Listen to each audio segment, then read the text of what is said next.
India's high-stakes diplomatic power play. Foreign Minister Jaishankar was in Russia this week at a time when ties with Moscow are under intense scrutiny from Washington. In fact, we're under Washington's magnifying glass. Trade has remained the backbone of India-Russia relationship, with bilateral trade between the two now reaching a record $68 billion in the last year. This week, both countries even vowed to boost trade ties in the face of continued attacks that have come in from Trump, his growing tantrums. I want to first play out this soundbite where India is shutting down US President Donald Trump's baseless allegations over imports of Russian oil. We've said that once, we're saying that again, and we will continue to call out American hypocrisy. Listen in.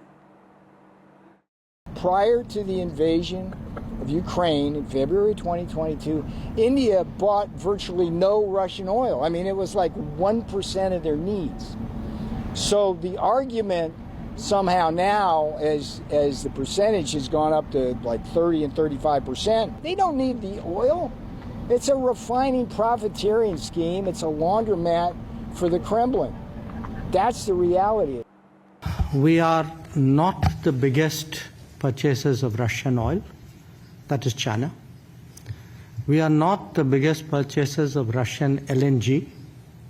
I'm not sure, but I think that is the European Union. We are a country where actually the Americans said for the last few years that we should do everything to stabilize the world energy markets, including buying oil from Russia. So, quite honestly, we are very perplexed at the logic of the argument that you had. Donald Trump believes he's playing some master economic game where he's going on imposing tariffs in the name of balancing trade deficits.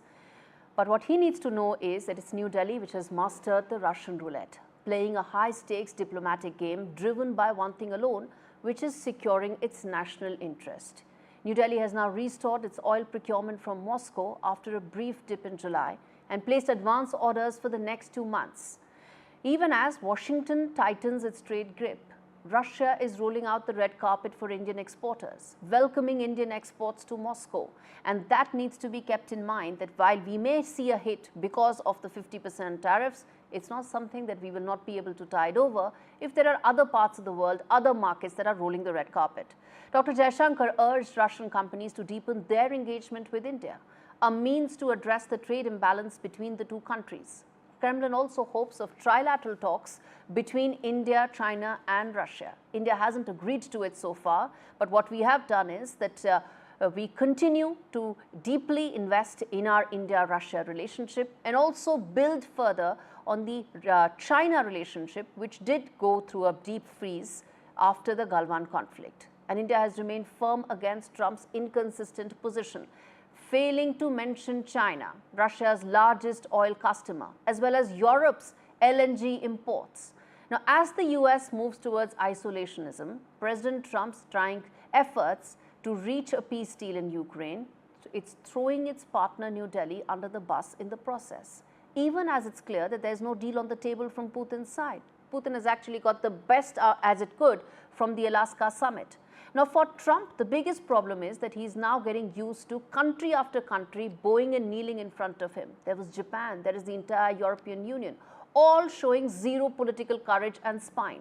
While European leaders sit in Oval Office and be schooled by Trump like school children, India is showing what it takes to actually have strategic autonomy, ability to take a stand and follow it through.